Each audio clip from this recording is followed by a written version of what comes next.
But when I was 80, my daughter, we went, and there are a few of her friends here. Hi, Paula. Hi, Elaine. When we came back from Europe to celebrate my 80th birthday, my daughter, Diana, put me on the website saying, my mother just turned 80. And I said, Diana, you're not supposed to tell a girl's age. And since then, that was about 2.5 years ago, I embrace my age. I embrace my life. It's a new chapter in my life. And it's like it did happen. And we have traumas in different ways. To me, meaning to life is because of death. I don't mean to freak you out. But when I was little, in the camps, all that, the dead people around me all the time. And we as children in the camp, we have to play somehow. And we jumped over bodies. So to me, meaning to life is because of death. How lucky am I to be here? I'll be 83 in November. And I cannot put my arms around my age because I am vibrant, I'm young. I plan to be super centennial, meaning there are some people that live now. I check on the Google all the time. 5 women are 117.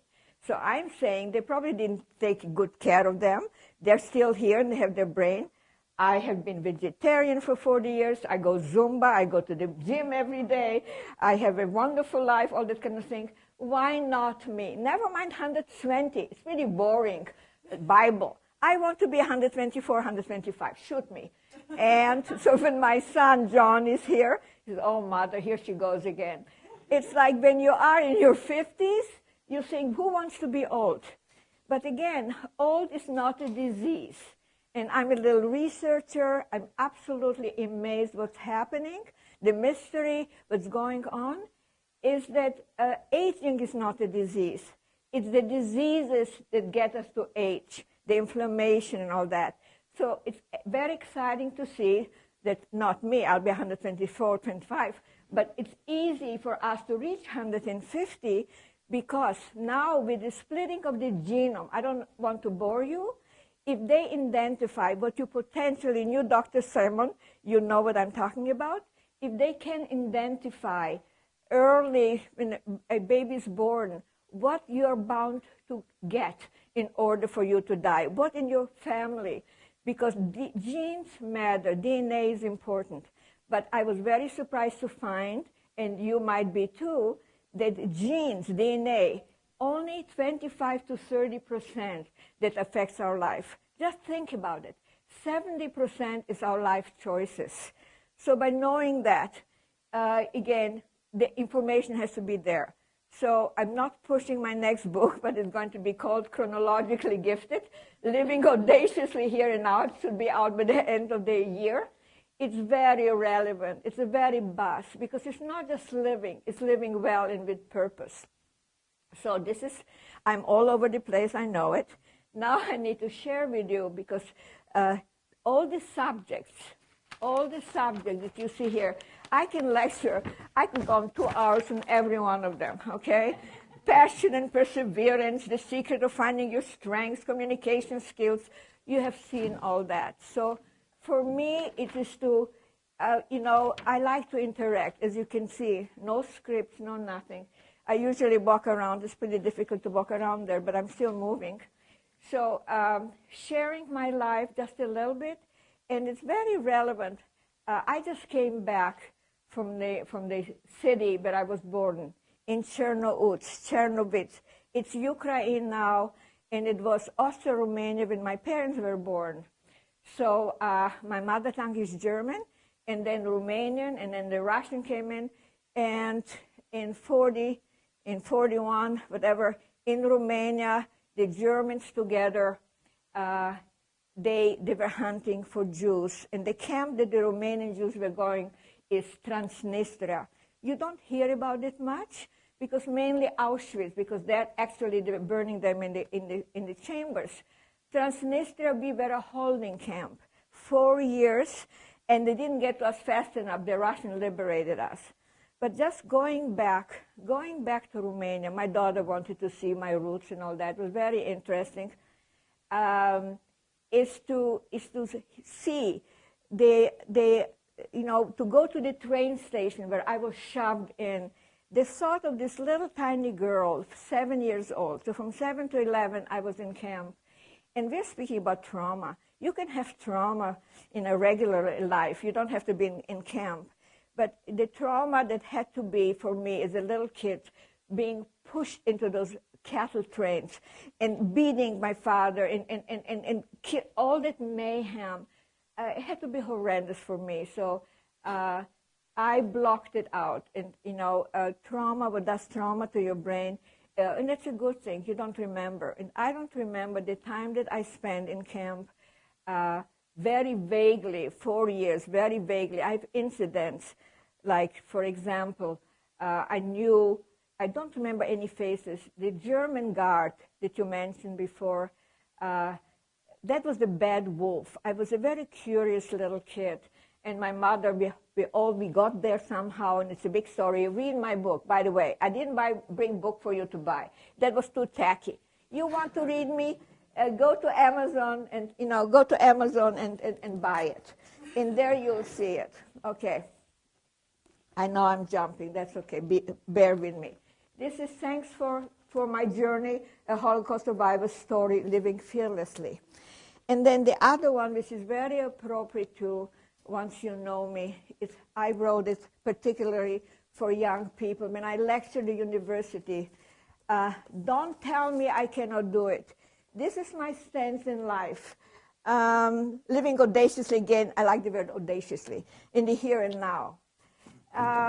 It's like that is inspiration for young people. They have such stressors, different than I had, but it's like, you know what, I lectured at the university in Austin, and then they lined up the question that I got.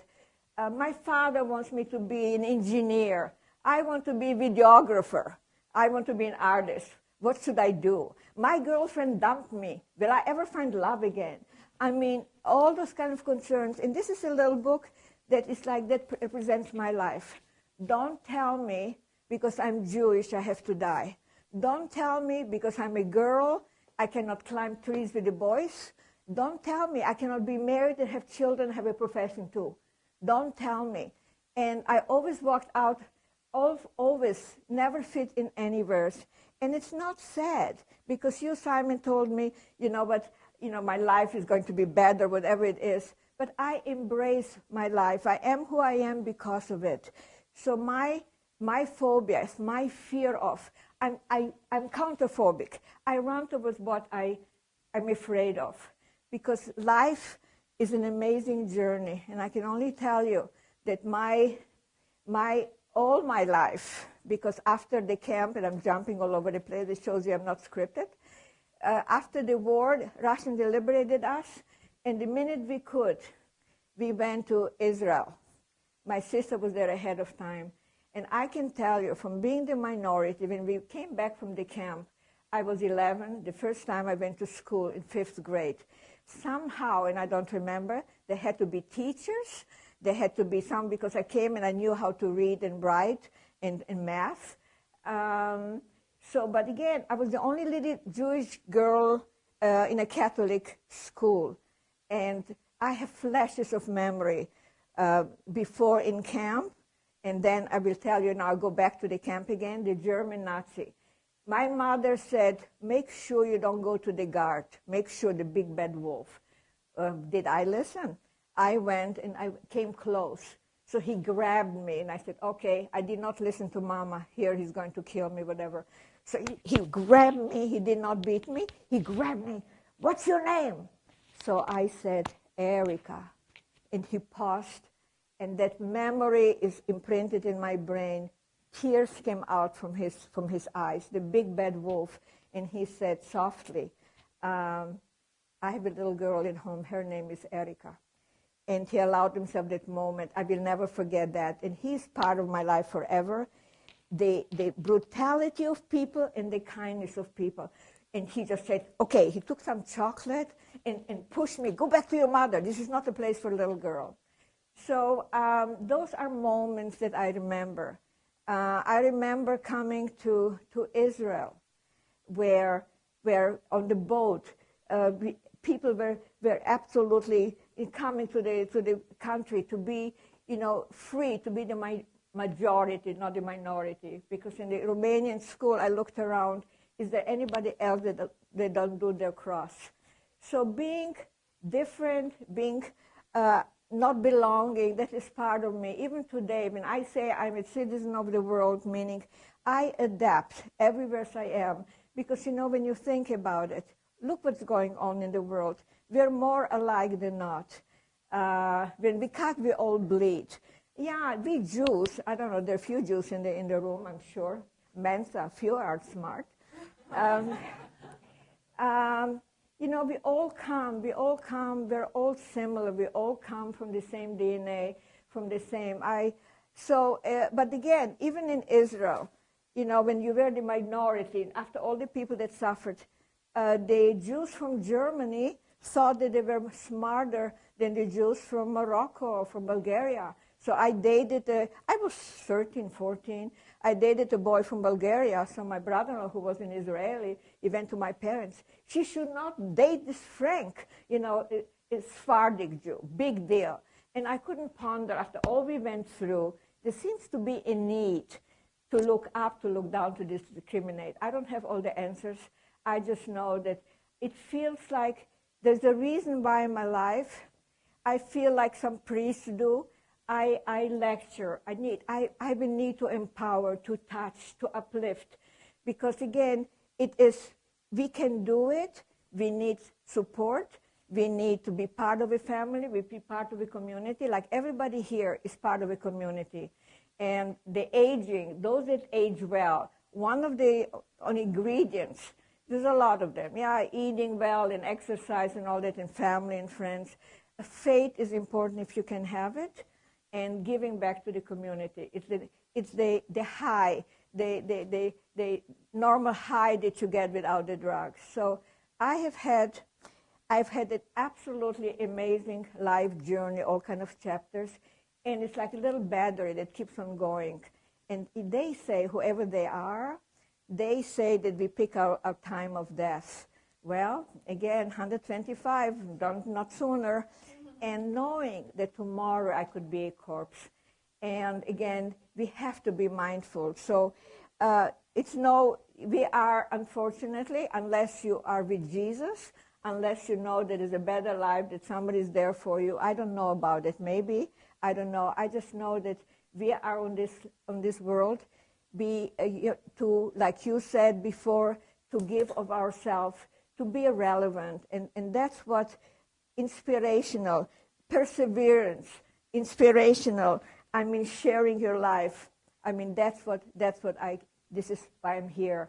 If you have any question, because I can go on forever, I would like you to interact with me, ask any questions if you have any. Yes? Tell us about your time in Israel. At what age did you go there? What did you do there? And when did you come to the U.S.? Thank you. By the way, Scott, he's my PR person. If not for him, I wouldn't be here. I know the answers. But thank you. We all need help sometimes. Well, again, in Israel, the excitement of being, I said it already, the excitement of being part of the majority. I just felt, I don't do it anymore, I really felt that all Jews should be in Israel to help build the country. And so when I went, or the new immigrant, I did not feel I belonged there either because I didn't know the language and so forth. So went to learn in a kibbutz the language 7-8 months later. I really wanted to give my life to the country. And my parents, I was, not of age, so they wouldn't let me. They didn't want, because once you go to kibbutz, you never see your parents. So I was very upset. I wanted to do something for my country. And so in lieu of that, I went to high school. Those days, remember, it was 1949. I came to Israel in 1949. 1948, Israel became a state. Education was not in. It's hard work and so forth. So, but I had to be different. I had to prove I wanted all. So here I had 2, 3 jobs, it doesn't matter. And at night, 3 years, I went to high school at night. None of my friends went to school. I had such a yearning to learn, to understand the world. And after that, I went to the army in Israel. Unless you're religious, some of them lied, or you are getting married, you have to go to the army for 2 years. I thought it was horrible. My girlfriends, some of them got married, some of them lied, they were Orthodox. And again, I'm not a saint, but I felt I judged them. I wanted to go to the Air Force because, the different branches. Air Force because they have blue outfits and they're handsome. So they said, how do you think you're going to be able to go to the Air Force? It's such an elite kind of thing. I said, watch me. So again, when I came in, because of my education, whatever, and I can tell you, I had crushes. Those pilots, they were so handsome. I still have, I went back about a couple of years ago, and we were able to go to the same base where I was for 2 years.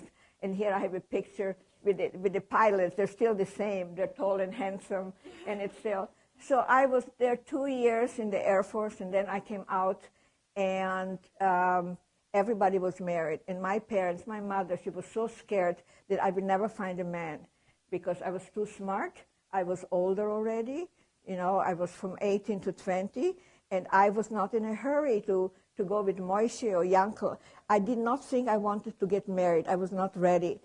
So I thought, I dated somebody. Everybody thought that I should marry him. So I said, okay, before I settle, I will want to go to Europe. Remember, I was 22, 23, an old maid, by myself. Okay, that was unheard of. Nowadays, maybe it's, you don't go by yourself, but unheard of. But don't tell me I cannot do it. I was absolutely people always thought they know what I should be doing or not. And don't tell me I cannot do it. So I did go to Europe all over the place by myself.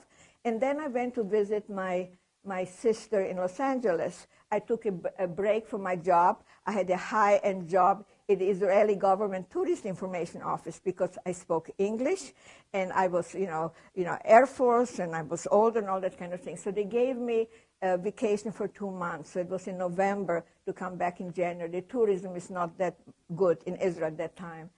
So before, I must tell you, I don't know about you guys. I don't know what I am. I don't know. I look for spirituality because God is a very hard concept for me. But I am, I know there's something, if it's good for Einstein, it's good for me. The order in the universe, it is absolutely, it's not by chance. So I do not know, but I know that I'm open. So psychics and phenomenons, all that, I'm always intrigued. So it was a psychic in Israel just before I left. She predicted Sinai War and who knows what. So about 4 or 5 girlfriends went privately session. When I came out, I was so tearful because she said to me, and I don't do because you tell me, she told me, you want to live here in Israel. This is your place. But it's not going to be. You're going to be leaving pretty soon over the sea, far away, and you are going to meet a widower. Remember, I was 24, 23. You're going to marry a widower, and you're going to have 2 kids, and your life is going to be there. What is she talking about? But somehow I thought maybe she's right, and clearly I did not make it happen. So when I came to Los Angeles, my sister, and one of those things, and that's what is called in Yiddish. It's called beshert. It is destiny, and I don't know what it means. But sometimes things, I don't know. It doesn't seem, it's some kind of order. I don't know why I'm here today. I cannot believe that me, the little girl from Transylvania, by the way, Dracula was my cousin. You heard me say that before. But how come, look at me. How come? So I don't know about destiny. I don't know about God. I don't know about a lot of things. But I do know that something more than just because we don't see it doesn't mean it's not there. That's good enough for me. Mystery. We never know what lurks around the bushes. And we adapt. We're not dinosaurs. I can adapt. I'm not a chameleon, but you know the story about the chameleon, because people that don't adapt, animals that don't adapt die. So wherever I am, I adapt. I kind of, you know, and I have a voice, as you can hear me. So when I came here, I met my husband to be, Jerry Miller, Jewish boy from Independence, Missouri, and he didn't know what hit him. Because again, he wanted me to be like his little mother, following in his footsteps, right? And then I evolved. He died on me after 53 years of marriage. He died about 3 years ago. You know, no regrets. The best part, if you get old enough, in one of my blogs recently, where are you, Jerry? Jerry? Jerry. Huh. One of my blogs, yeah, she's my blog lady. She's my friend too, and that's her husband. Hi. It's like, you know, but where, you know what, no regrets. One of us has to go first if we are in a relationship, and I'm so sorry that he had to go, but it was quick enough, not too much pain, and I'm still here. And it's a new chapter in my life. It's very weird. How many of you people here are single? Okay. And looking. And looking. Good girl. And looking. Okay. All right.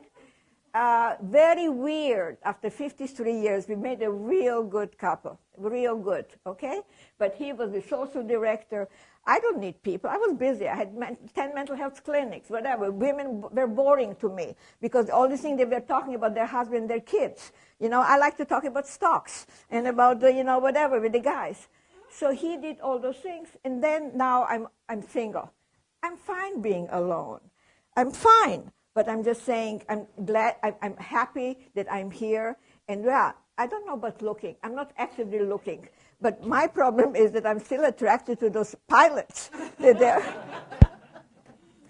So yeah, so again, that is what. So I stayed here, and it's amazing how it all happened.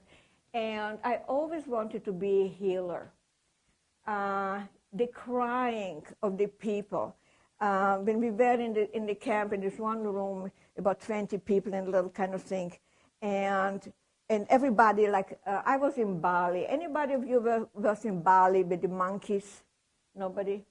Their families, they stick together, they louse themselves, everybody's a little family together. Well, when you are in a small room and little families, you hold together for dear life. But there was this one woman, an old woman. She probably was 40 or 50. When you're 7, it was an old woman. She was wailing. She was crying. She obviously lost. She was all alone. So I wanted to go and touch her to calm her down. I mean, my mother, all her life, she held on to me for dear life, so I could not do that. So in Israel, I wanted to be a doctor, a real doctor. Doesn't mean a PhD is not a doctor. But again, I wanted to be a doctor. But again, it was no opportunity. The only medical school was in Jerusalem. There's no way. I came here. I married right away. I had 2 kids right away. I was an old maid. Remember, I was 27 by that time. And so when my son, John, he disappeared. I guess he could handle me so much only. He left. No, he had another engagement. No, he had to go. So I said, okay, now it feels safe. I wanted to follow my dream. I wanted to go to grad school to become a doctor. And Jerry, my husband, the American Jewish boy from Independence, Missouri, he says, what? You want to go? You know, it takes 8 years. I said, Jerry, I really have to, I want to. He never thought I would be able to. And everybody was saying, poor Jerry. I went at night, I went to, to school. 8 years later, I had my PhD. My point is that perseverance and drive, and everybody doesn't, you're not me, you live life all of yours. But when I hear people, well, it's too late, I cannot do it, it's, hey, any time in one's life, if one is open, different things can happen. And so we prospered as a family after I graduated, but it was tough. I needed to heal, and you hear many psychologists or psychiatrists. You're not a psychiatrist, Dr. Simon, right? Right. Many, they themselves, they try to find themselves. That was not with me. I wanted to empower, because I wanted to empower people. You can do it. I wanted to heal. I wanted to touch. I still do. I like to have people smile. It was a challenge, but challenges are part of life. Life takes courage. And how lucky am I? I will never be a victim. I will never say I could have, I should have, I can't, ever. So if I can inspire the young and the not so young, we have a mix in here. It is about we are a moment in our life. And just think that you can live 30, 40, 50 years more. Maybe you'll be dead tomorrow, but isn't meaning to life because of death? So there's not just one job, hopefully one relationship. But again, sometimes divorces can be a blessing. Okay, so it's not, but we can try new things, whatever, because it is absolutely, different chapters. And, but we have to be true to ourselves, and we need the support for that. So there's never too late. All the excuses people have, I cannot do it, I'm afraid, it does take courage, but it takes somebody to inspire you too. So is there anybody here that would like to change careers? I know you would like to find a significant other. Not that badly. But again, I tell you, what's your name? Geraldine. Geraldine. Geraldine? No, Geraldine. Geraldine. Yes, like right. Marilyn, but with a J. Huh, right. You're cuter than Marilyn. Thanks. Right. Yeah, exactly. Geraldine. It's like it's being open, really important, and that's what there's a it's kind of a challenge because I do not need a man. I want one. I miss the company of a male figure. Will I ever meet somebody that I want to be with? Not likely, not because I'm negative, but it's like, but why would a 6-year-old or 50, I'm not putting age because people in my class, there's somebody in their late 80s, they were sturdy and traveling. I need somebody with energy like me because I'm a traveling vagabond. So, but being open is really important because some people are closed off. And just because there was a bad relationship before, if any, doesn't mean you are sentenced for life. And if we lose our spouse, there must be somebody else. We have to be actively involved because we should have it all. We are meant to flock in twos, and we should not give up. Let me share another little story. I belong to Plato Society. Some of you have heard it. It's one step next to MENSA. Okay. So here, once a month, there's a meeting, excuse me, there's a meeting about, people, retired people, about relationships, money, Social Security, whatever it is. So here, I don't even know those people. We come and I leave. It's like a support group. So here, okay, this woman volunteers.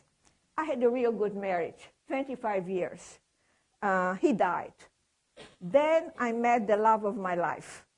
5 years, he died. Right now. I will never, ever be in love again. I will never, ever look for somebody else because the sadness, the loss is horrendous. I don't want to deal with it. So then this other woman, okay, says, I've been there, done that. No more men. I have girlfriends. Thank you, Jerry. She's a good friend. Scott, you said I should have water. So she said, absolutely no, there's too much trouble. So I said to that woman, isn't it better to love and have lost than never love? And then I go to the other woman and say to her, I wish I could be like you. I will never. I don't care what age, I will be open, and life doesn't owe me everything, but destiny is such, I will be open because I want a partner. I want somebody I can share that part of me that I lost with. Nothing to do with Jerry. He's gone. So we're speaking about we deserve it. We should have it all. And that was my stance always. Nobody's going to give it to you. And those fears, what if, what that, it's like taking chances. There's not one way to live the life. I would know, and maybe I'm in denial. I had a friend. I didn't keep in touch because I don't keep in touch much. She dumped me because I didn't call her back or whatever. So she says, you say what other people only think. And that, to me, I emulated from the Israelis because they're dugri, maybe not very polite, but when you're a war child, you don't have time for niceties, at least not when I was there.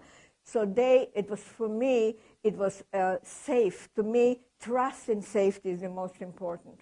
So that's kind of, you know how you stand. So relationships, communication, nobody's a mind reader. I live my life fully. I'm a business person.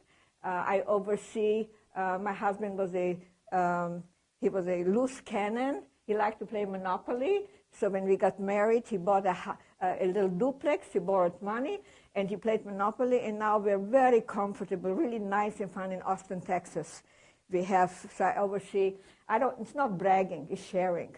So when he died, guess who? Huh?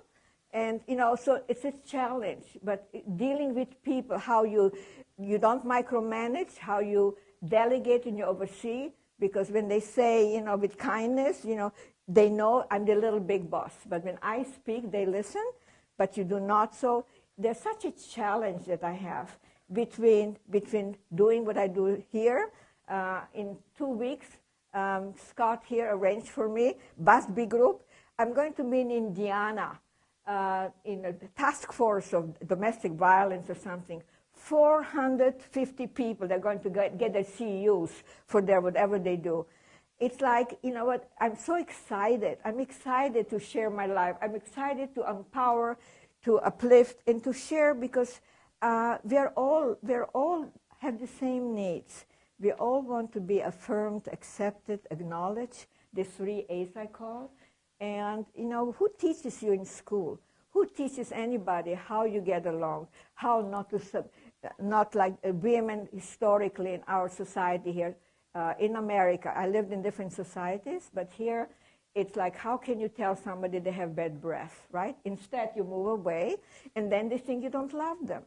So again, we are speaking about communication, straightforward, in working on it. Things are not easy, but it's like nobody teaches you that. So if I have an impact of people, it's about problem solving. Don't be stuck in yesterday. So when I can untangle, and I don't practice any longer. I had 10 mental health clinics. I stepped down last year. I didn't like it. Was nonprofit and the government Proposition 13. It was too much hassle.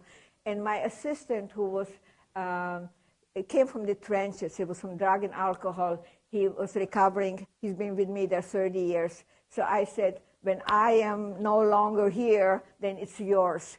Continue. And then I thought, let him take the helm when I'm still here. No more fun. But again, there's so many other things that I was involved, that I'm involved. So when I have somebody that comes to my house, kids, friends, I feel very flattered. You don't know them, Paula, neither do Elaine. But I have some, a couples or whatever. So it's about negotiation, the art of negotiation. Nobody's a mind reader. One needs to, again, because you matter. I always say, I'm wonderfully selfish. Selfish is not bad. Selfish, translation, take care of self before you can take care of others. Isn't that what they say in the airplane? Before you take care of your kid, take care of yourself. So taking care, I always say, you matter, but so do I.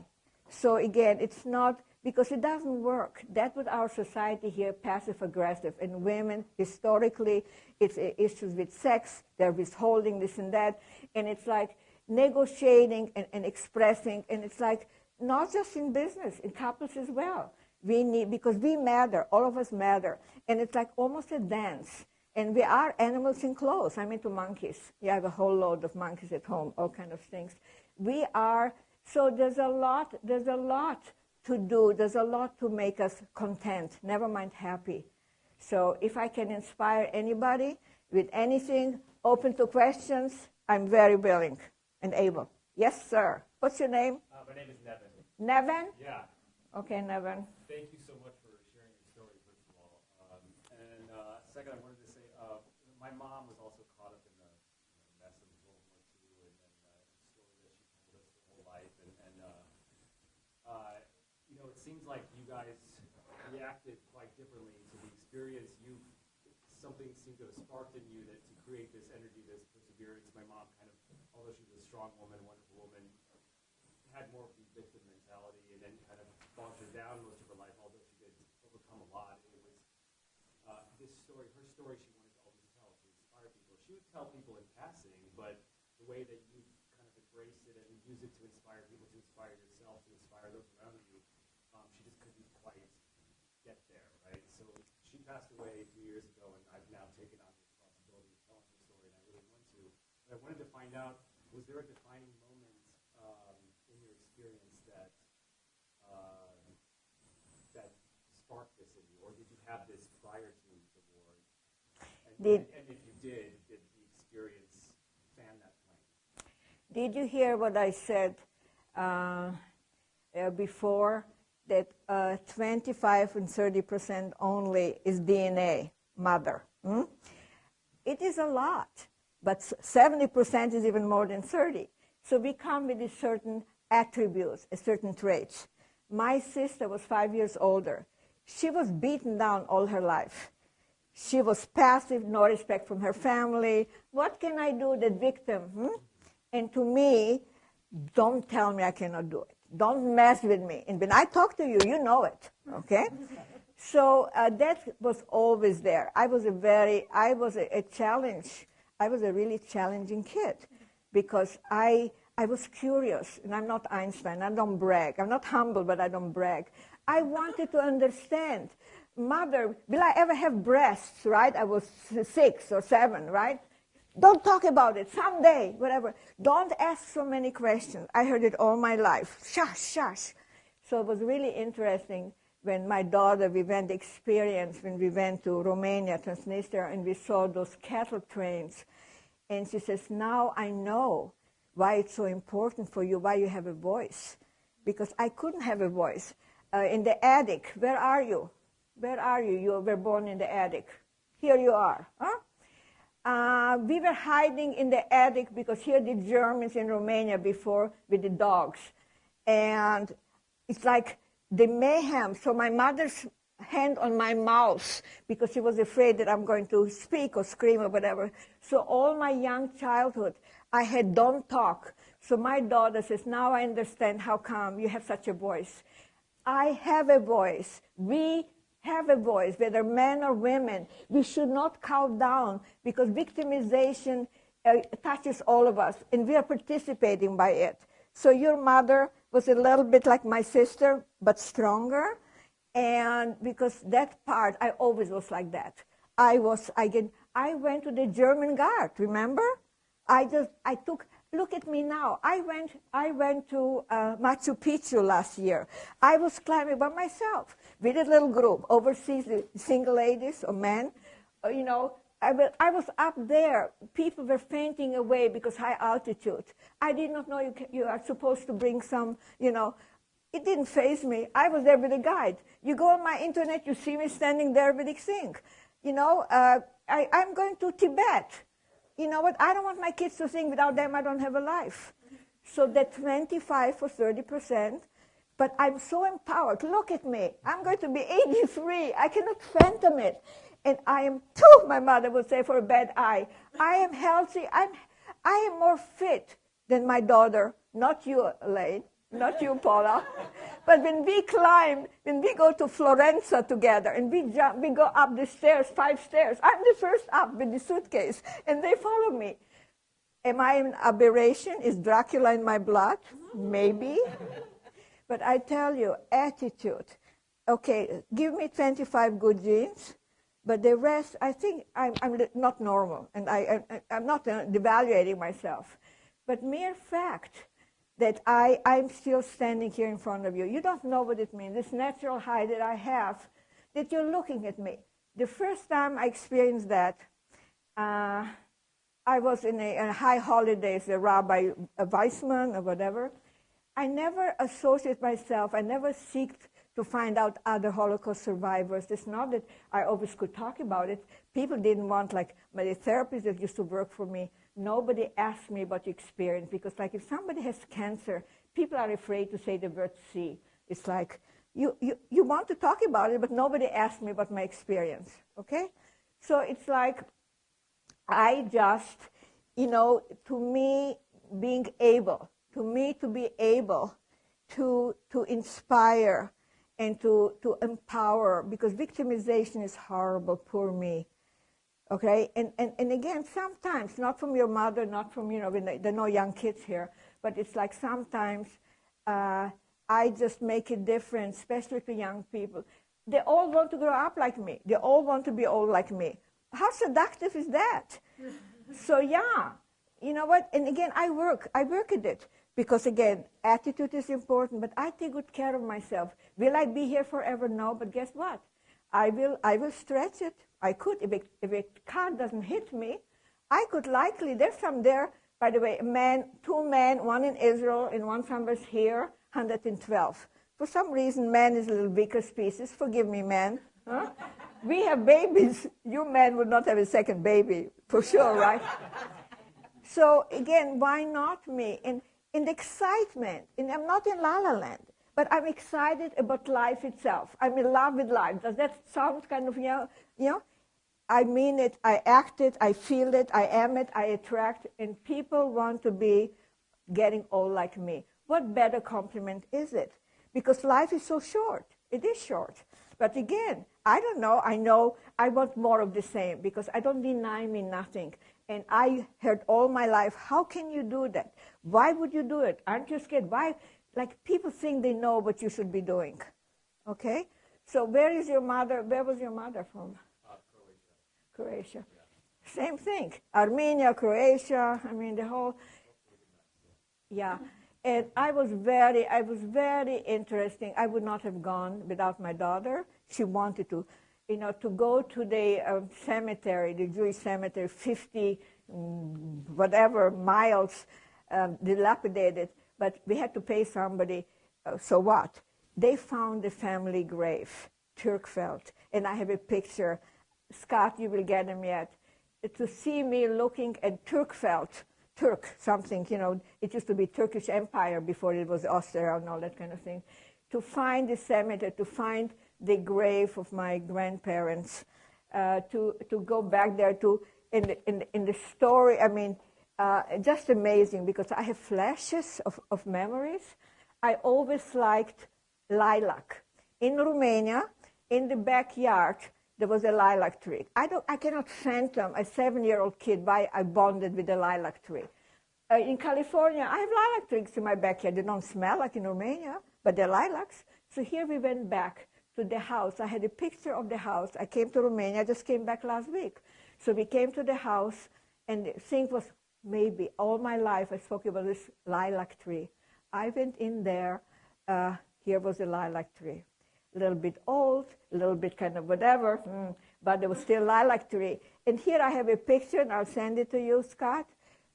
Here, smelling that lilac. It's so symbolic that, what it's like, what's important. And when you are an older person, and when I look at me when I was a little kid, look at me. It's hard for me to just think, little kid walking on the pebbles, on Chernobyl in, Romania with Papa. He was a handsome man and all that kind of thing. He was a womanizer, but again, it's all in the story because as a clinician, there's nothing to be ashamed of. We all have things in our closet, but I had the opportunity because I just shared my life. I still loved him no matter what he was. So it's like, yeah, this was me when I was 6, 5, and I went back to the street just last week, and here it is when I'm very kind of mindful and I'm the doctor. So it's a lifetime, and my chapter, it's a new chapter. Do more of the same, and how do you see that you're going to, are you going to go back to the roots and find something that you're looking for? Yeah, I've already started. I've been back to Croatia a few times. I've interviewed historians to really kind of dig into the story because there's all sorts of propaganda that's put on top of the true story, and I've been digging through that, and all these stories are coming out now. And she always wanted to write a book about it, so I'm kind of probably make a movie instead of a book. I'm going to make a movie too. I have a book and a movie. And Scott there, he's working on the treatment. So if you see it coming up, I don't know what we're going to call it yet, but it's really, again, I sound horrible, maybe not. It's really not about me, but it is. I was this little kid that I had a chance, gift of life. And in the right hands, those are stories. You have to have a little bit oomph. You have to have drama. They have to want to sell it, But yeah. Stories like this, they inspire people. Like you said, inspire people in life, and you get caught up in the banality of whatever whatever stresses in life, but then you hear stories like this, and it can really help you push past the stopping point in your life. And that's why I think they're important to get out there. I'm not going to give an argument to you, but you would not want to be my son or my daughter, because unless you're dying, you go to school. Not a big deal. Everything is a big deal. It kills me to look at the refrigerator. Food is there and then they throw it out. I mean, hey, unless whatever. So, yeah, we are who we are because of our life experience. And understanding it helps. You have to know who you deal with. But it is about adaptation. I've never known the word adaptation as clearly as when I was last year after Machu Picchu, Peru. I went to Galapagos Island. And to see those 5 different islands, they were next door. The same bushes were different colors, different, the seals, they're all a little bit different because you have to adapt to your environment. If not, you're going to become a dinosaur. And the adaptation to see, we are in the moment. And it's a new buzz. I have not heard it years ago, but now it makes so much sense. Mindfulness, like my friend Karen, she practices. I could not stand it. I'm too hyper, wonderfully hyper. I could not just sit mindful enough, but being in the moment, I know how to be because I'm very much aware it's in the moment. You had a question, Paula? I do. You mentioned that there was a fortune teller in Israel that said you would go to the U.S. and meet a widow. So my question is, I happen to know Jerry was a widower. When did you realize Jerry was a widower? And also, at what moment did you realize he was the right Okay, and again, it doesn't sound very ladylike, but I knew right away he is it. Okay, after about 8 months or something, and it doesn't sound very romantic. Forgive me, I'm too practical for that. It was time for me to find a life partner. He had all the given. He was tall. Huh? I needed somebody tall, huh? And he was, educated and whatever. So, but he was still in mourning. He lost his wife 2 years ago. So he said, okay, go kill yourself. Either you keep on living, she's dead, you're here, or whatever. And, so before I was a therapist, I was me. Huh? So, and then we were, so he can calm down. We had fun. He was a sense of humor and all that kind of thing. So I guess I made an impact on him. But it was about 8 months. And I knew I wanted to stay in America because the opportunities, I knew I could go here to become a doctor, not in Israel. So it kind of, never mind my guilt. I felt very guilty because I should go back, whatever. So here, after 8 months, there was somebody else that was dating me from Nebraska. Someone introduced me. He looked pretty okay to me. Forgive me, it was not very romantic, but it was a good catch, huh? Like in the olden days. So I said to Jerry, it's time for us to get married, okay? He says, what? I said, if you do not know by now, 8 months, if you do not know by now that you want to spend a life with me, then who knows about, in 5 years, or, we'll be the same. I know that we could make a good couple, okay? Please, give me another week or something. I said, no. If you do not commit yourself now, I'm leaving. That's it, okay? I gave him 3 days, okay? He came back, okay, let's get married. I can tell you, so it was not very ladylike. I asked him for his hand because I know my mind. We did it together. We laughed. I loved him. I don't know what love is. But again, it was the destiny. He was good for me because, all of us know that the heat is wonderful. I had crushes even after I was married. Those pilots didn't leave my mind, but didn't act on it. But I'm just saying, love, I don't know what love is. Love is loyalty. Love is commitment. Life is fun. Life is togetherness and separateness. I believe that every couple should have 3. Couples that make it are 3. His life, her life, and their life together. Because I've seen in my practice so many that the women, my husband, they live through them. And then again, this young couple that I saw, whatever, both were lawyers. Then she saw that he wanted her to stay home with the kids. And she became boring. He had more in common with his secretary than having with his wife. So again, my point being is really important. There's no reason. My sister in Israel had kids. You had to boil the diapers on the stove. You had to mash the baby food.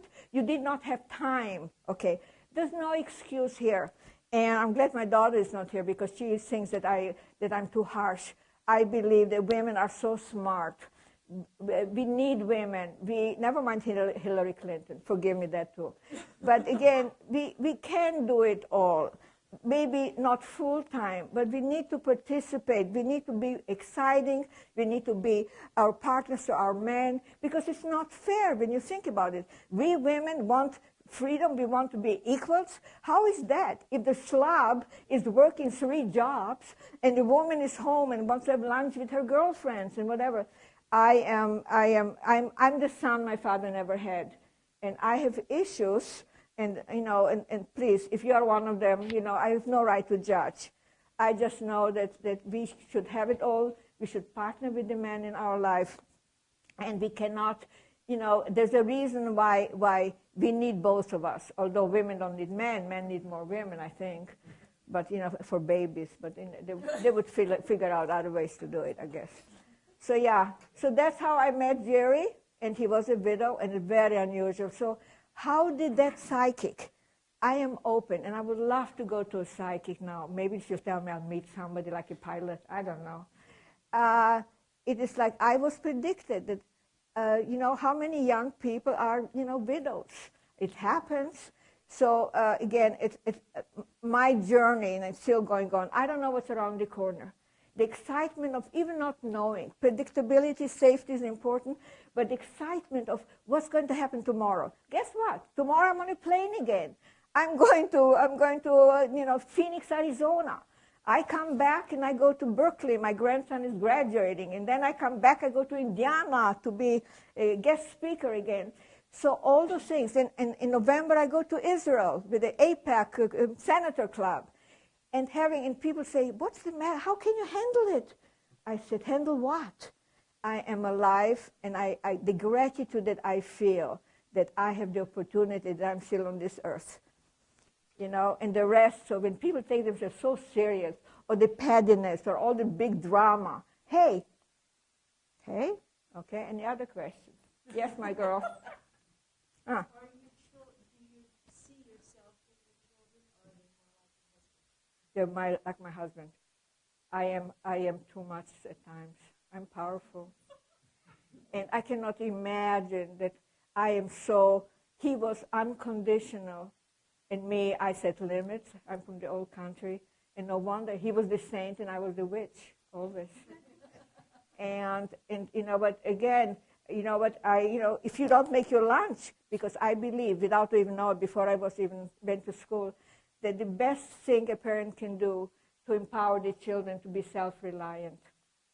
Because again, you can do anything better than your kids, but the minute they can reach a washing machine, let them do their own laundry. They should do their own lunches. So in my case, because I figured out very quickly, maybe I don't have a MENSA IQ, but I'm smart enough, pretty smart. Then no, I couldn't do it all. I didn't have to prove nothing. So, the kids had to do their own lunch, their own laundry. Why do we have to do it? Mary's mother doesn't make them. I used to say, go get adopted. In this house, you do. If not, you go dirty laundry and you won't eat. My husband did the laundry. I did the shopping and cooking on the weekend. What saved us is going on trips.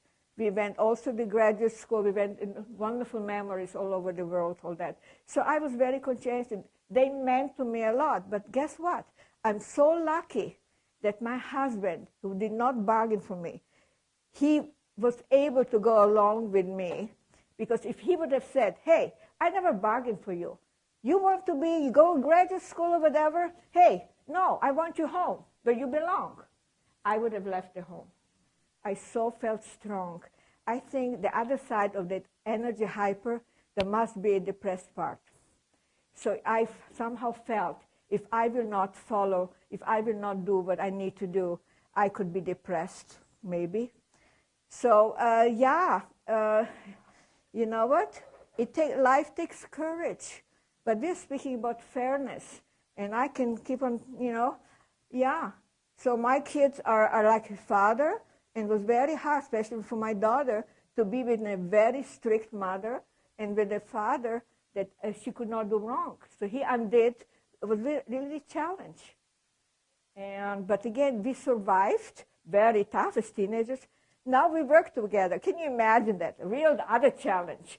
We are running together the Austin business together, but it's about negotiation. It's about you matter, but I'm the senior. I go along with you 99%, but when I say no, you have to listen to me. That's how it is. And I want to be CC'd. Every email, I need to see it. I'm not going to micromanage, but I need to see what's happening. So it took us about a year and a half. We're really okay, thank you. She wanted to go to Romania with me. So it is about negotiation. Yes? You are a treasure. I am a treasure? Yes. Gunnar Shelton, Jagerson. May I ask a question? First off, thank you for sharing your character as an evolved human being. I am concerned in something you may be able to address. We are the last generation that witnessed the Holocaust. We are the last witnesses. There are ongoing Holocausts that have been minimized and more readily accepted since that period of time. Do you have any understanding of what causes this big subject of how human beings can do this to other human beings? Can I ask that of you? Sure you can. I was asked that very question. I was on stage in Austin, Texas, with a videographer, a movie producer, independent movie producer, and in his spare time, he taught making movies in an adult school. You know, like people that dropped out, they were in jail, whatever. So here was the big audience of those students with the principal and all that. And the question came up from somebody, do you think there will ever be peace in the world? Do you think all that in our times we should know better? Will there ever be? What's happening? And I said, off top of my cuff top or whatever, sorry to disappoint you. There will never be, complete peace. We have to do our part. But there seems to be a need to look up and down. There is the predator, and let's not forget the kindness of strangers. So again, they will, hopefully when the Jews say, or the Armenians say never again, we mean it. We're paranoid and we're vigilant. But look what happens in Somalia. Look what happens in Syria. We are animals, in clothes. So again, civilized, yeah, some of us are, or we try to be, but it seems to be in our DNA genes, predators. It's like territory. I'm better than you, I'm worse than you, up and down. That seems to be part of nature, as is a particle in our brain about God. There is actually in the brain, the plasticity of the brain is such that there's a particle, God particle, and you probably know it. So it's like, you know what, we are perfect and imperfect humanoids, and it can happen again. That's why Hitler can happen again. If economically, if things are bad, it's like in the bullying or whatever, then come those grizzly bears, let's whatever. It's very easy to have scapegoats. I don't know whether I answered your question. You did very well. Thank you so much. And so because of that, we need to embrace each other. We need to include. We need to be kind. I can tell you the brutality that I have experienced as a kid, that is one part.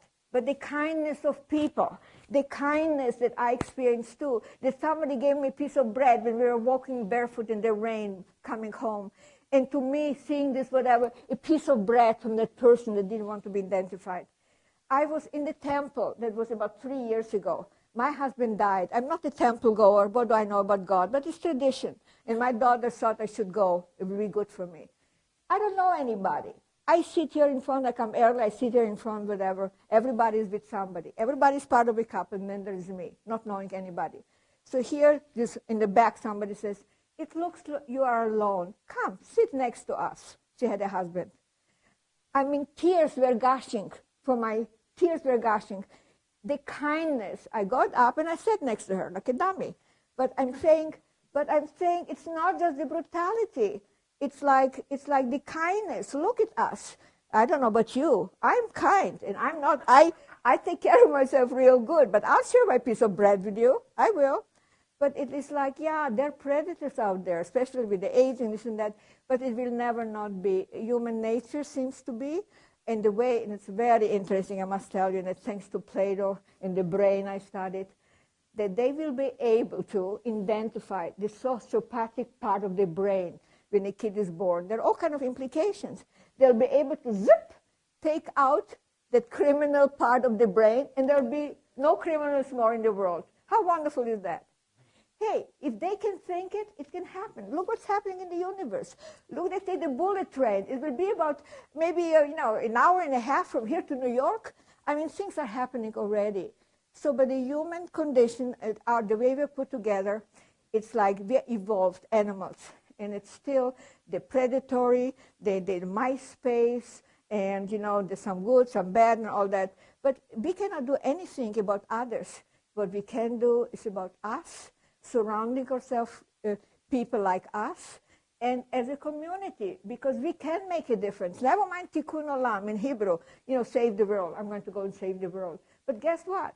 If you do give a donation, or I don't go to the soup kitchen. My husband used to be a bleeding heart social worker. So, I said, go, you feed the poor. I mean, don't, So I'm just saying we can do something. And yeah, everybody's important, but what it does to me, when I do something good, when I uplift, when I empower, there's the biggest thing with me, respect. I want to be like anybody else. But to me, respect is essential. So there's no surprise at my clinics. We specialized in domestic violence. We work with the courts, with the bad boys and girls. She was a bitch. Again, you want to go to jail or you want to learn how to be in this world, in a different way. Did your father beat your mother? Yes, he did, and I hated it. So my point being is being relevant, being part of whatever we can do. Everybody cannot do what I do. You don't need to be like me, but find a way, because it's all about you. By doing things, something makes you feel good about yourself. And it's not about money, it's not about, just kind to somebody who is less than you. And there's enough in the community. I'm not saying go volunteer anything, but I think reflecting, I'm a moment in life. This is a moment, and I'm here, okay? I'm here. But it's like this is a moment in all of our lives, okay? What works? What doesn't work so good? What can I do to tweak it? We are not robots. We can do things. Again, we have to find out what is it we want to do. Maybe we're fine the way we are. I'm fine the way I am, except I miss Jerry, or I miss a male component in my life, so I can hug or whatever. So, but other than that, it's exciting when you think about it. People get stuck. I'm not going to, I don't skydive, by the way. I have very courage because I'm not stupid. That sounds too dangerous for me. Huh? But it's like, people get bored, they get settled, whatever. It's like, find something. Never mind going and have new partners and be a sex partner, whatever. It's too much trouble. But find something new. That's what they say, longevity and keeping your mind, brain, whatever, is about newness. If you don't garden, you don't have a garden, you cannot do it. Anything new, the traveling, I see new things, new faces, anything new, experience, new class or whatever, that keeps on our cells to multiply. And the plasticity of the brain is absolutely amazing. And we can change. We can make a difference. We're not stuck. Just who I am. I have somebody very close to me. I cannot help it. My sister used to be like that. Sure you can. Okay? You must believe that you can. I don't mean to start flying in the air. You'll fall down, So, yeah. Thank you for your questions. Anything else? Yeah. Thank you. Why someone like you has this attitude of curiosity and courage and ability to find out about the new things, whereas the majority of others are more passive, more obedient, more following their parents or their teachers without having the self-initiative ability, this attitude that you have of being your own boss, whereas the others are waiting to be told what to do. How does that difference you perceive as a psychologist, having studied your life and the life of your patients and friends? And what makes this difference? Because my mother was like you too. She was courageous, outgoing, seeking the new, believing in herself, and doing things on her own like you did. And why is it that others don't have this attitude aptitude or ability? Is this innate? Can it be learned? What would you advise people who are not like you to be more like you? I mean, that's why I attract all those young people. Everybody wants to be like me because I'm attractive. I speak the language what they would like to, but they don't have the courage. So it's both. It's innate. You have some traits. But those people that are passive and good boys and girls, this is the norm, unless you have somebody to inspire you. Because you know what? As we're little kids, we are taught, we are socialized. You have to do this. This is right. And you hope when you grow older, then you have a mind of your own. But the society traditions are so strong that that is the norm. So somebody like me, I'm not normal, and I brag about it. It's okay not. I'm embracing myself. So, but I think, because I know, not I think, that people by hearing me or being, inspired somehow, not all people, at least some, they can get the courage to move from one relationship to another, to open up some venues, so people can be inspired. But we are beaten down. So when I say parenting, good parenting is, you can do it. Come on, to the little kid. You can do it. In Israel, there is no concept of failure. Guess what? Even the cartoonists, there's no failure there. So look at those, I don't know, I go there and I see it. The startup companies are like crazy what's happening there. If you fail, there's no concept of failing. If you don't do good one, you pick yourself up and you do something else, okay? My husband, his blanket mother, excuse the French, don't try, you may fail. So he was really smart and this and that, but all his life he was afraid to fail. So when I applauded, yes, you can do it, huh? Because parents, they don't know any better. So kids want to please, or if not, they rebel, then they're bad. But curiosity, the way I was, like Einstein, he was weird too, Einstein. You heard about him, right? Of course. He was not normal either. But again, not normal means different. Huh? So most people want to look alike, and but to go out of your comfort zone, that takes courage. And I have to prove something, remember. But there are others. You don't have to be in a camp to kind of find it, like identity. Where do I fit in? Whom am I? And that is it's a challenge. And again, most people need to fit in.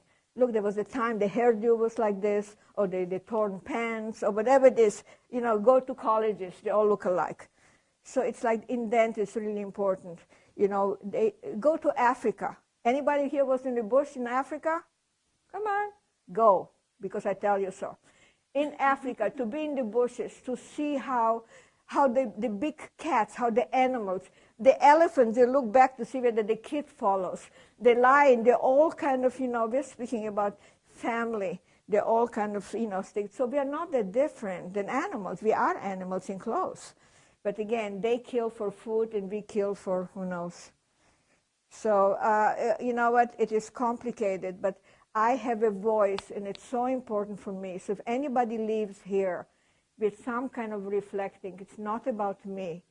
It's all about me, but it's not really about me. If you at any age, I am in a good place right now, you wouldn't be here if you would not be okay. It's a privilege. You're MENSA and you're friends of MENSA. Are you kidding me? But it's like, what is it? I want to play. And I entertain myself all the time. I always say, if I want, nobody else will. So I find the humor in things. It's like, what can I do? What can I not take away? What can I add to my life to give me a spark? Cars, I guess they need new sparks. Huh? It's not all or nothing. Little things, because we get sedentary, we get settled, and then can we live and whatever. Excitement of life means a little bit newness without to be crazy. So when I tell the young kids in college, hey, you have to be fun, you have to have fun, don't drag yourself out of something, but don't go crazy, because you have a chance to live a long life. Because it takes quite a bit to be content. Never mind happy. Who is happy all the time? We used to make fun in Israel. Americans, happy, happy, happy. Who is happy all the time? It's having balance in life and, navigating. And I think by touching others, by feeling I never belong completely anywhere. I'm glad my son is not here to hear me, and new friends better not tell him. Very weird. I'm okay. But I don't feel, I'm not connected. I never had, it's like, why do you get connected? They die on you, they leave you, and I was a vagabond. So even with my kids, I really love them, I care, loyal, whatever. They're very good kids. But kind of like, I just don't feel connected. So, but I'm not normal. I don't wish it on anybody, but I'm still fine. I look for the good things. Yeah. Can I follow up with another question? Yeah. Now, Unless they throw us out here. I don't know about time. yeah, no, you are within the question time. You've spoken about an hour from 7. Oh, I have. 7:45. He's watching Now me. this is question time. So, and you did very beautifully. Thank you.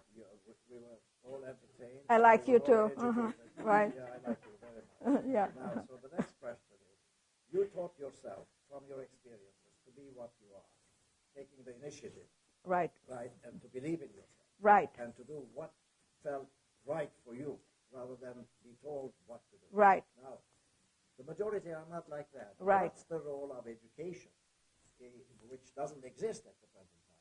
The kind of education that is necessary for educators to train young children to be more like, what the kind of life you've led. So everybody sort of, begins to do this kind of innovation, newness, creativity, love for life, zest, and so on, and have courage, to live the life rather than be afraid and waiting to be told what to do, and thinking rather than acting, whereas you've acted. What do you think the role of education could be, a new kind of education in the future to change people? What are you going to do about it? I'm going to do something about Good. it myself. Right. Because again, we see something, because it's true. It's like overwhelming. I mean, how can you fix the broken system or whatever? But this is true. A change is very hard to come by. It needs somebody with a commitment, and somebody whatever that has an influence. Because we are evolving as a society, not as fast as I would like to, but it should be taught. A relationship, it should be taught, the things, basics. Yeah, they get algorithm and geometry and history, wonderful. But how do you get along? Are you resilient? How can you, what it takes in order to have a balanced life? What will bring you happiness by giving with others? They don't. Kids are not prepared. It's up to the parents. And some parents do a good job. And, they do the best they can, because I don't know about my parents. I don't know about your parents. I just had to prove that I have a right to exist, and don't tell me I cannot do it. I just had this counterphobic. The first time I went on the freeway, I had an accident. Next day I was on the freeway. But then again, I'm not Norm. But again, courage, inspiration is the society part. The teacher can do, clerks, churches, temples, whatever. Sometimes it doesn't have to be your parents. And those that are lucky to encounter, because there's so much, especially our middle-class privileged kids, they can do so much, and they really don't know, what do I do when I grow up? Okay? So they are lucky sometimes when somebody comes to their past and they get inspired. Because I'm not unique in that. Now it's your turn. Not your turn, you're doing it already, or you have all kind of degrees, right? He does, huh? He does. So again, it's like, a mission. It's like I'm for people that want to die should be able to die. I'm way for it. Now they have it here in Oregon or something, because I want to live forever. But when there comes a time when I want to die, I should be able to. And don't tell me I have to go to London or go to Oregon, whatever. So my point is, I said, you start something, I don't have the time. You start a good cause. If it's relevant to me, I'll join you. I'll applaud. Huh? Okay, fine. Yeah, thank you. Yes? Did I exhaust you guys?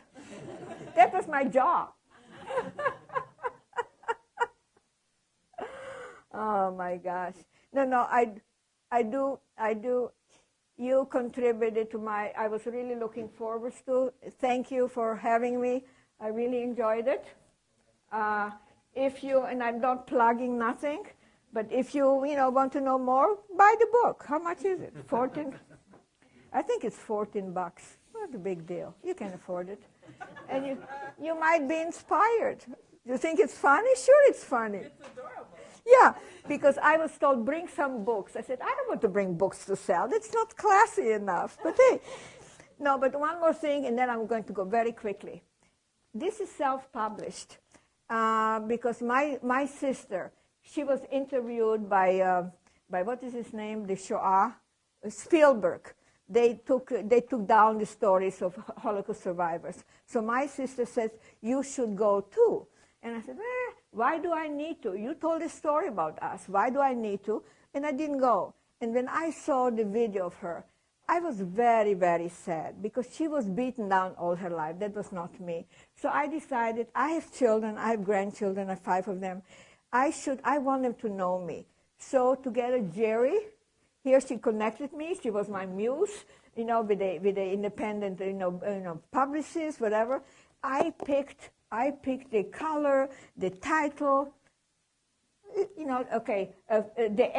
Dr. Erica Miller story, From Trauma to Triumph, her life from concentration camp prisoner, Israeli Air Force soldier, a mental health professional in America. So again, if you are self-published, nobody looks at you. I don't know how many have experience like this. So somebody in Austin connected me with the Emerald, whatever, Greenleaf, a big publishing company, Scott. That's how I met Scott. So I said, do whatever you need to do inside. I want a book like this, but I like it. And they said, this is not. We have to redo it. Everything here is the same like here, but they did a different kind of cover. Now, if you were to go to Barnes & Noble, so I don't know where you go, if you see this book, which one, I want hands, which one, sorry, I take another minute. Which one would you pick? Same Dr. Erica, thanks for my journey, trauma. Which book would you pick? Trauma to try. The left hand. Yeah, for sure. Black has psychological power. Okay, now, who would pick this one instead? Come on. Okay, all right, now, okay. I did a little, because I'm a researcher. I am many things. I'm a researcher. So I couldn't say no. I went to 11-year-old kids in a school. There were about 40 of them or so. And I told them the story. I didn't tell. I said, which one, same story, which one would you pick? Guess what? They all said, because the publisher said, young people would go, maybe you're the youngest in the crowd. I don't know, but you're there. He said, because the young people, they would not go. That looks an old, I picked this because I had a business sense that if men usually don't buy as many books as women, so if it lays there, seeing a man with a little girl is endearing. Maybe the man would pick up the book. That was my thinking. But again, the vote was like that. So I just brought you to show you, because it's about marketing. What do I know? But really it was interesting to me. I still like this drama. What? I just want to add that I'm a market researcher, and I've shown those books to other people. And I will tell you that the overriding opinion of most people that I showed it to, different ages, is they love the black one. And it's not just because of the photo, though. It's the words From Trauma to Triumph. And they say, when they've met you or heard you speak, Dr. Miller, they say that is absolutely appropriate, and it is who you are, From Trauma to Triumph. Which one sold more? Well, I don't keep track. I don't. No, because you know what? You don't make any money. She just doesn't want to. You don't really make money. Again, I don't know. It's not. Not money-wise, the number. How many? Oh, you know what? Good question. Why don't I care? I don't know. I'm going to ask myself. I really don't care. But you're asking the question. Right. No. Yeah, because this is out, and this one is in. So it was out, the other one was out very short time, because this appears. The other one doesn't appear anymore. The other one, the trauma. So it's like, it was a short time, and then I wanted to be more, seen, or whether I want a movie. Who knows what I want? But, right. So I am finished, I think.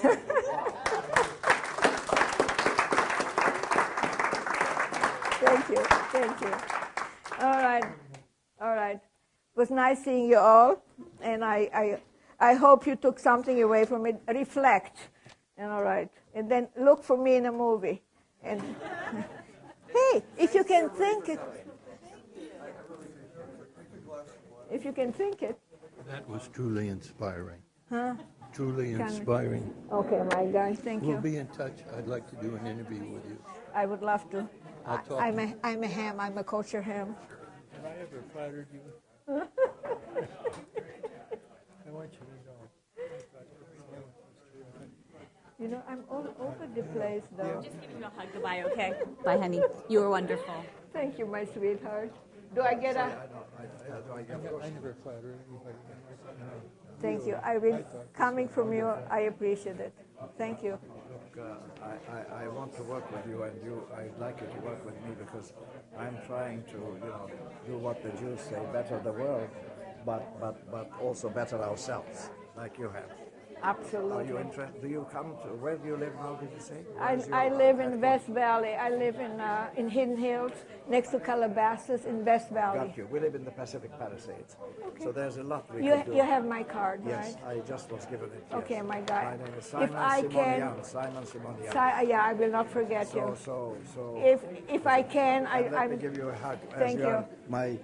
like my daughter, you are younger. beautiful young girl. I love you. Thank you. I Thank love you. you. I Thank love you you. also permanently. Thank you. Thank you. I'll take it. I'll take it. I'll take you. Thank you for coming. I'm your host here. Huh? I'm your host here at Post Mallet. Okay. Thank you for coming. Thank you. I had fun. I usually do because lighten up, don't you know? You know. So You have a wonderful story. I hope you enjoyed it too. I did. I like to do what I do. Okay. Am I going to? You're going to disarm me? Yes. Thank you so much. What did you take away for yourself? Well, first of all, I feel like we're very similar because I'm like you. People can't keep up with me. I'm always doing stuff. I've reinvented my life multiple And you times. will never stop. I never stop. And, You and will people never are like stop. this insatiable, just hunger for life, and I'm always learning new things and teaching myself things. And I feel like whatever happened to my mom, whatever, I somehow took her story and evolved myself. I was that kid that with the curiosity. I was that. Einstein. Yeah, I was like that, and now I'm living in LA pursuing and trying to tell my mother's story. And most things I do every day are somehow motivated by that, What do you do? Because Busby Group. Yes. He's participated in 4 movies. Oh, wow, yeah. And he's now working, he's a really good guy. I don't know, contact sometimes. I will. I'm an actor now and also a filmmaker, but I started off as an engineer. I have 2 master's degrees and all these things, and I just wanted to be in the arts, and I got sucked into this normal world, into that world, and I excelled at it, but I wanted to tell stories, and that's to inspire people, because stories like yours inspired me, and why should I not do that for other people? Okay, you're describing passion. Yeah. And you know what, and again, it's not just, passion and purpose. Yeah. It absolutely, the excitement of life, and I don't want to repeat myself, although I do, and because I'm relevant, and I'm out there, and I touch people's lives, and maybe you want to get old like me too. No, I attract young. I do. I want to live a long time. And you know what, look at you, you can. Yeah. And you should have fun, but don't be stupid because it catches up, especially the drugs and all that kind of thing. So it's like, because you can, and a truck can hit you, and the mortality is around us. When I say people get freaked out, I'm on the way to Palm Springs to buy a casket. Okay. They're beautiful pieces of furniture. When my husband died, I said, I want to buy one so I can have it and put blankets or whatever. He says, what? We don't do that. Casco does it. So my point being, you know what, it's beautiful pieces of furniture. You take a minute, you pay a fortune, then you don't see it. But people, when you say the word death, to me, it gives me meaning. I know, me too. I just went to a funeral of my wife's grandmother today, and it just gave me it gives you perspective each time to reflect, and just meeting people like you just gives me that reinvigoration, because it's like me, but sometimes you need a little jolt of inspiration. And see, and the good part about me, here we go again, I am all over the place, but that's my charm as well. I'm not scripted, I'm not boring. I love it. And it's like, you know what, and I just feed off it. I can hardly wait to go to Indiana. There'll be 400 people. Now they're starting to pay me. They pay me. You know what? And he's doing a good job because I'm now finally put me on the list, you know, the Yeah. speakers list, whatever. Speakers list, yeah. And they pick me up and whatever. And, you know, I have a message. Yeah. Hey, follow your passion. That's not just for the rich, you know, and the famous. But again, courage. Yeah, I So, love you, it. okay, thank you for addressing If it. there's anything I can do for your Like film what? project, let me know. Like what? I mean, Give me a card. I played a Romanian Jew in a project. I could send you the short film and you could take a look at it. Yeah, you have a card or something? Actually, they gave me your card, so should I email you? Yeah. This. Do you have my card? No, I don't think I do. I have your contact information.